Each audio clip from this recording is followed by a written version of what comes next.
this new weather video. Your host, Ivan Kamau, and happy Father's Day to all the fathers out there. But I know the rest of us have noticed that it's been a very active season for severe weather, even you fathers. And we're going to look at that with the numbers, as well as talking about what's ahead and if any of that includes storms. First, this graphic comes from our National Weather Service, and credit goes to them for making this. I think we can all agree that 2025 has been a very active year for tornadoes. So let me go over the numbers, because they have found 43 preliminary tornadoes across their coverage area, and preliminary is basically where they go to survey that damage using the enhanced Vegeta scale. And that is double what we're supposed to see in 1 year. Normally we're supposed to only see about 21.5 tornadoes. If you get 22, not a big deal. But we've doubled that average, and we're only halfway through 2025. So this is just to say, I know we're storm fatigued. We want to just be done with severe weather, and we can't say that for the rest of this year, but you definitely don't want to let your guard off down. And as you can see, a few of those tornadoes, even 3 of them being EF3s, we found 28% of them being violent EF2 or greater this year in 2025. So I don't know if that year sounds crazy to you, but normally we don't see this kind of weather across our region. You have to go back to 2011 to when it was this crazy across our region. So I think we all need a break.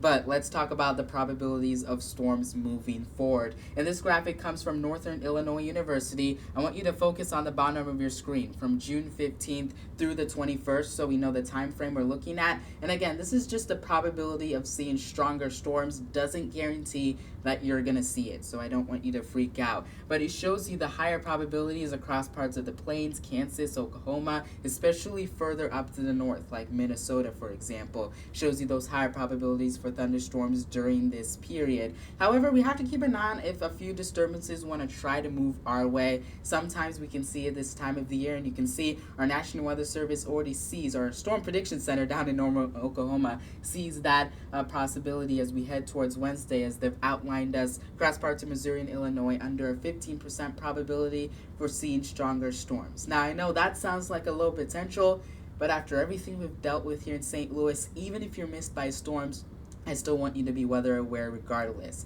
Now, some limiting factors that I like to talk about is cloud cover. If we have more cloud cover, that lowers our instability, and those storms could be much weaker. In fact, it could only be your garden variety showers and thunderstorms. But if we have a lot more instability, there's not a lot of cloud cover, then we have to keep an eye on it later in the day on Wednesday for some stronger storms to move through. But there's still some questions on the exact placement of the storms. It could just be a little bit further north than what we're thinking, especially where we're thinking the storm activity will be concentrated over the next few days. But in case those disturbances come our way, for example on Wednesday, I just want you to be weather aware. Again, don't freak out about it. I'll keep you updated on X. But I think it's always great for us to be weather aware, even after the very active year of tornadoes and severe weather overall that we've dealt with across our area. Not saying we're going to see that. Remember, we have some limiting factors. And then looking a little bit later into the latter portions of June, it still shows you the plains where it's favoring higher probabilities of thunderstorms or even stronger thunderstorms over Kansas and Oklahoma. And I'm showing you this because even during this period, we'll keep an eye on if a couple of disturbances want to come our way. The potential is a little bit lower, but during this time of the year, we can't rule it out. One thing I also want to note, and one thing that's really interesting about this graphic, is June is where we normally see a lot of severe weather over the plains, Kansas, Nebraska, Oklahoma, and this is where it wants to concentrate it at. So normally severe weather in places like Kansas, you have any friends and family living there, or Oklahoma, they're used to seeing severe weather in June. All I'm trying to say is during this period, really now through the latter portions of June, I'll keep an eye on if any disturbances want to come our way. That's all I'm showing you this graphic for. But again, it's just something very interesting. Also helps me as I continue to learn more about meteorology and also learn our mistakes. Even us meteorologists, we also make mistakes as well. So what am I trying to say here? We're going to keep an eye on Wednesday, just in case. But really, for the rest of this season, even though we've doubled our average for tornadoes and really severe weather in general, you still want to have a NOAA weather radio. I know St. Louis, we've been through a lot this year, but I want you to have your NOAA weather radio, especially when I'm not able to upload, because I do have a really busy summer on the way.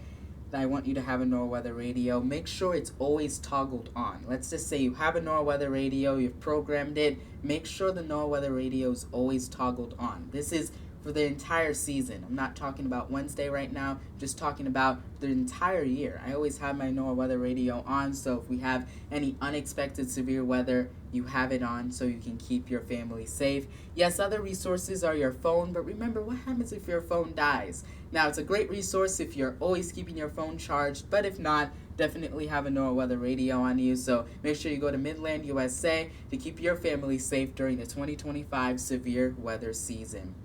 Now, looking at temperature trends, let's stop talking about storms because I think we've dealt with enough here in St. Louis. Looking at the latter portions of June, it shows you some above average temperatures being favored, and our normal highs for this time of the year are eventually going to get into the upper 80s as we finish the month of June. So seeing this, just know where it's a summertime feel. If you're thinking about the pool, that's something we got to think about as well. But also watch for a couple of summertime downpours or some of those disturbances up to the north, really where the cold and the warm air mixes together. That's why parts of the plains, we're keeping an eye on some storm potential there and over the northern part of the U.S. And again, we'll keep an eye on if any of those disturbances want to come and impact us here in Missouri and Illinois, where those two low and above average temperatures do want to come together. And even in your 8 to 14 day temperature outlook, there's still lower confidence, but it's still showing that potential for above average temperatures, which again, normal highs for this time of the year are eventually going to get in the upper 80s. Right now, they're about in the mid 80s for this time of the year. So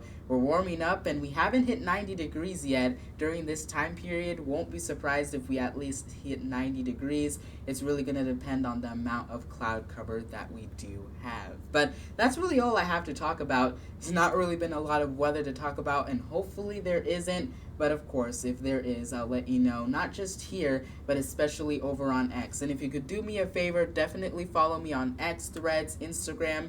The link to that is down in the description for my X page, since that's my biggest audience, especially since I have a lot of plans this summer. I don't want you to miss on where I'm going, so I'll bring you weather reports from where I am. And of course, I can't take this huge green screen with me, so you definitely want to be following me on my socials so you don't miss me when I'm gone or having to travel here and there. But again, I'm also going to be here to bring you those forecasts as necessary. But until then, enjoy the next few days. Remember, don't let your guard off down, even though we've had a pretty active severe weather season. And I'll see you in my next weather video.